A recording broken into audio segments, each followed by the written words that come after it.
Well,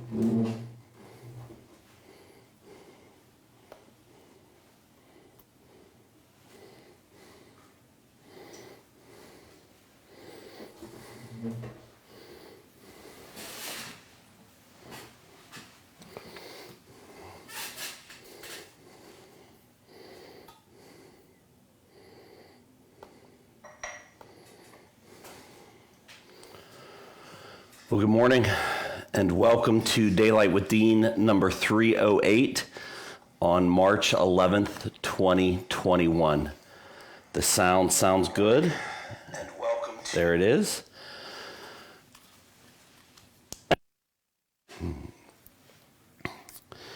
I am so grateful that you're here with me this morning. Just a few minutes later than normal because I was spending some time getting ready for the day. I took a shower early and went to shave, and there was no razor. My razor had been commandeered by someone else in my household and whisked away to another bathroom. That was very not unnerving, unsettling. I don't quite know the word this early in the morning to describe it, in part because I haven't had my first sip of coffee yet. So let's enjoy this first sip of coffee together.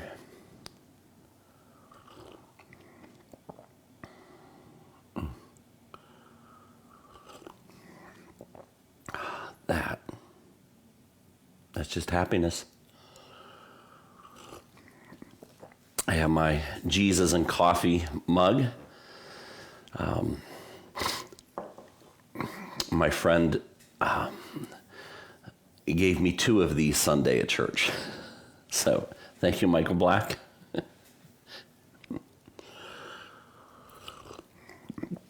I should have had them both. And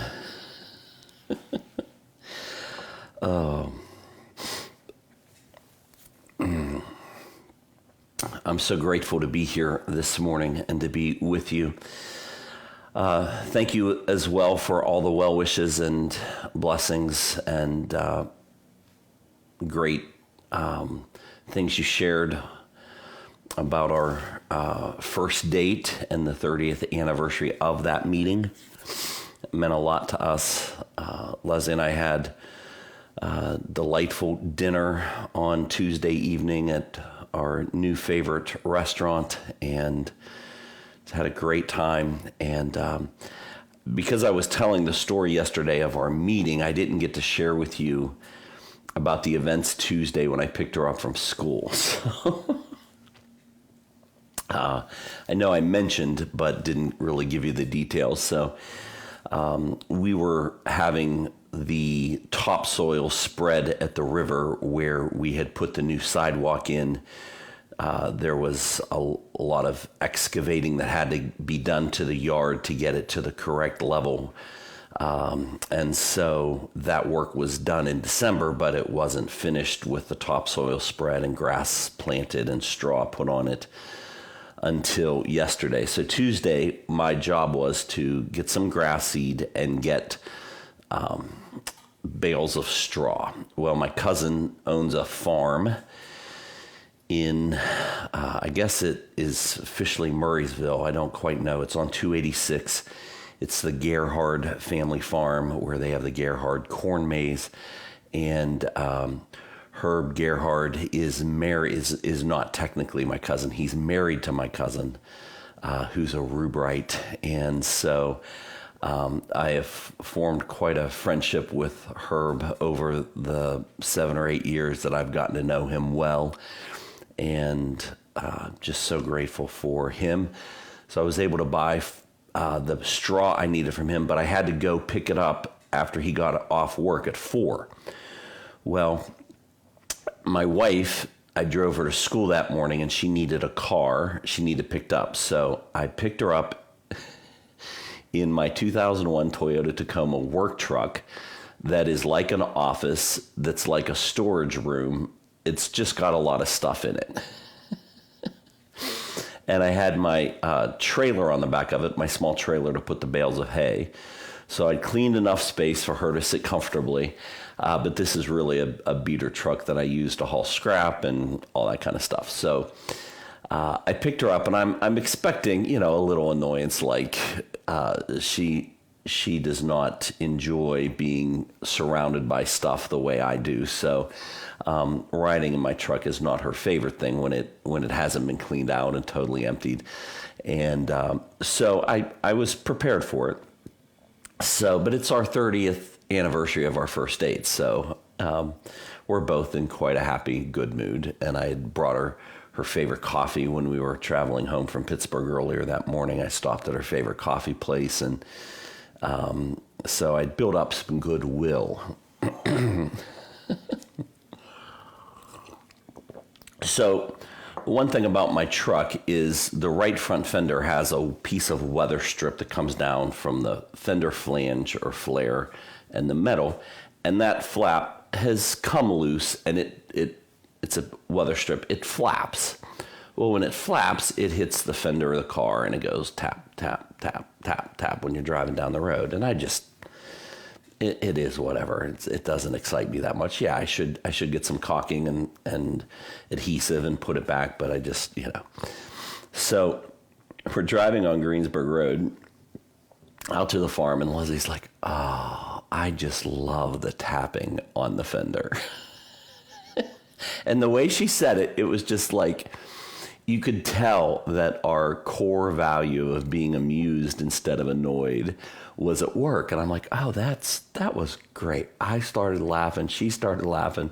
I started laughing a lot. So it was funny. So then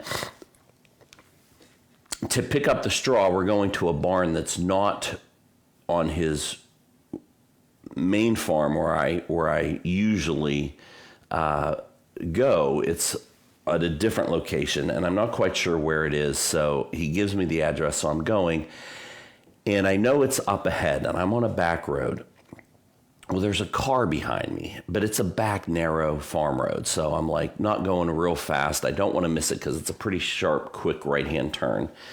So I put my turn signal on, and I'm driving for like a quarter mile with my turn signal on, and she said, why? She said, why is your turn signal on? I said, well, I'm going to be turning right up here in a bit. It's a quick right-hand turn. I don't want to miss it. And I said, and there's a person behind me, and I want them to know that I don't have a clue what I'm doing. I said, I want them to know that I don't have a clue. And then it got quiet. She goes, well, it's working.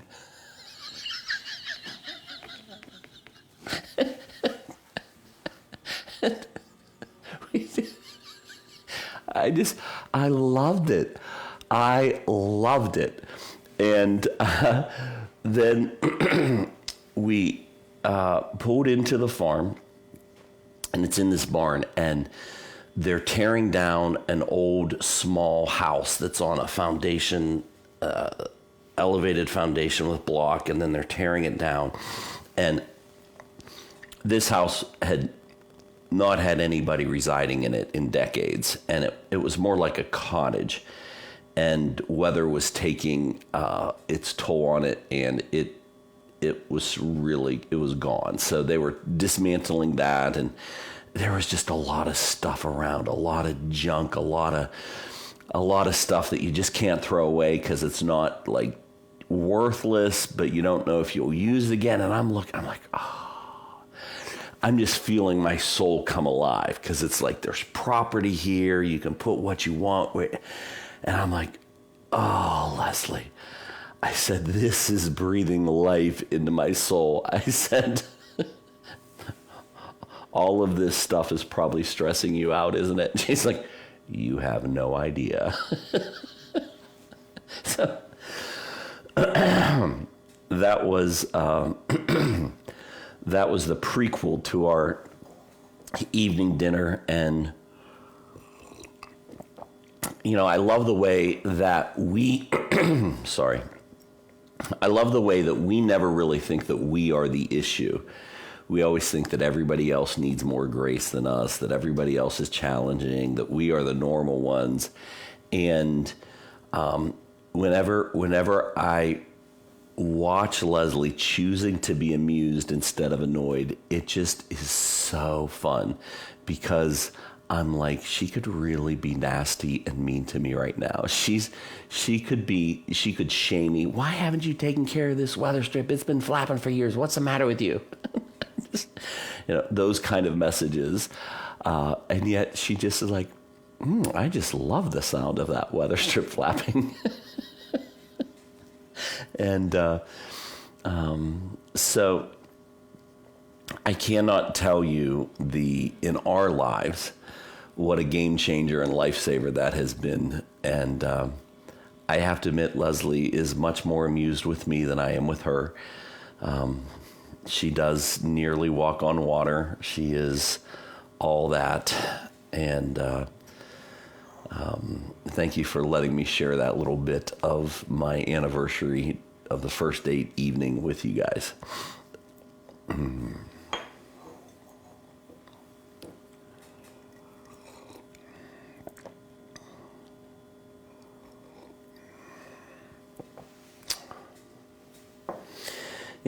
I was struck with that phrase I just mentioned a minute ago, extra grace required.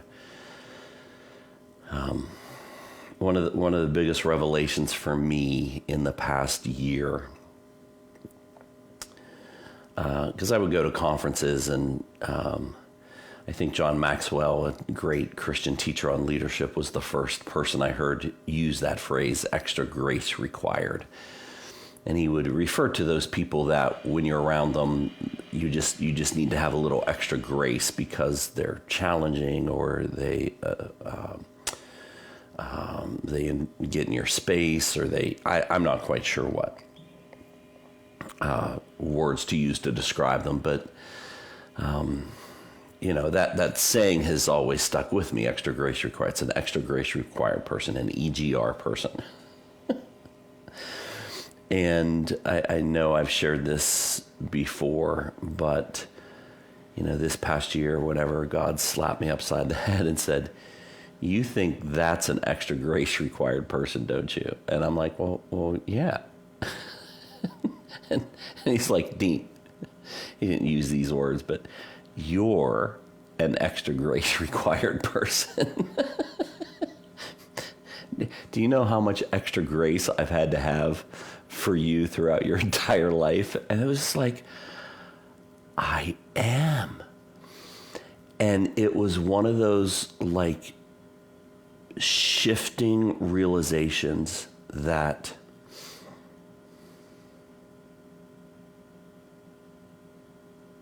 it just changed me.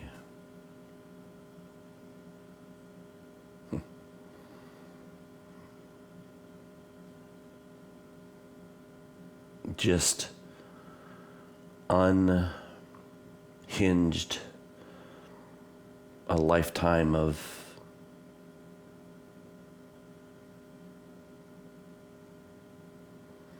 stuff I'd just rather not talk about. A lifetime of entitlement, or feeling superior, or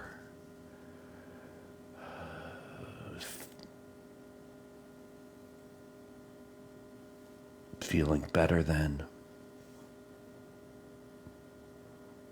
Just unlock that for me and let me see that I am not all that. And I am that extra grace required person. And for me, realizing that, it's been so freeing, so life-giving. Like all the energy of carrying around trying to judge people or think that I'm somehow superior and trying to prove it, and all of that just like melted away. I mean, it was just like, I don't have to, I'm in that category. I don't have to measure myself up against anybody. I'm one of those. I'm one of those.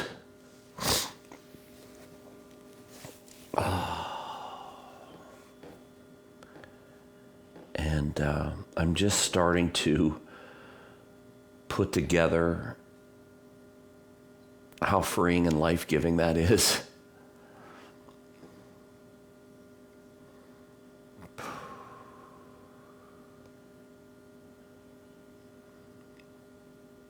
So grateful for God's extra grace that I require.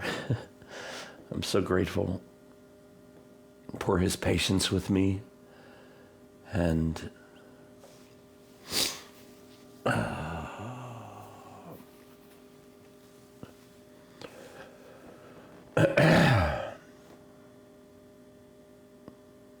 so grateful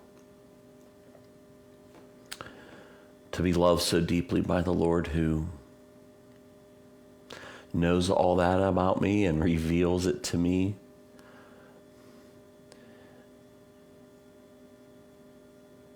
In a very graceful way. I'm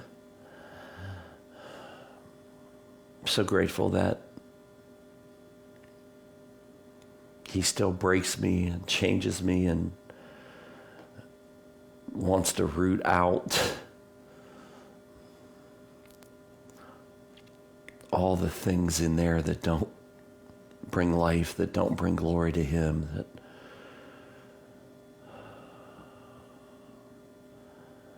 that cover up his image in me.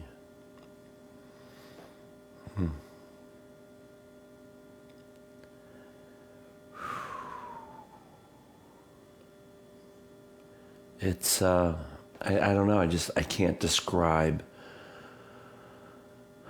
the freedom that my soul was blessed with.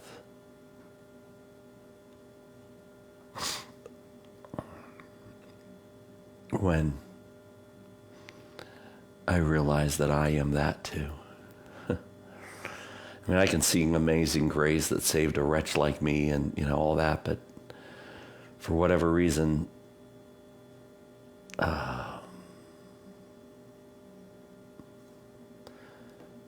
seeing it this way has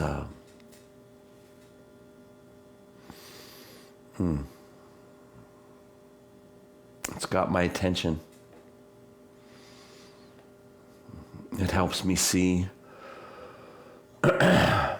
all the ugly times that I judge and look at with pride or arrogance.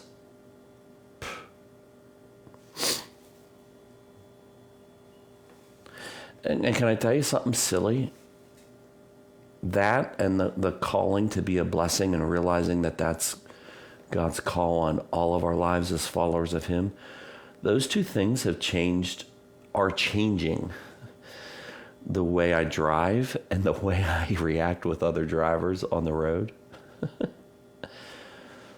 I don't always get it right, but it's like, oh, I have extra grace because I need extra grace. That person just cut me off. Oh, I'm not going to tailgate them to show them that they were an idiot for doing that, because I'm an extra grace required person as well. I'm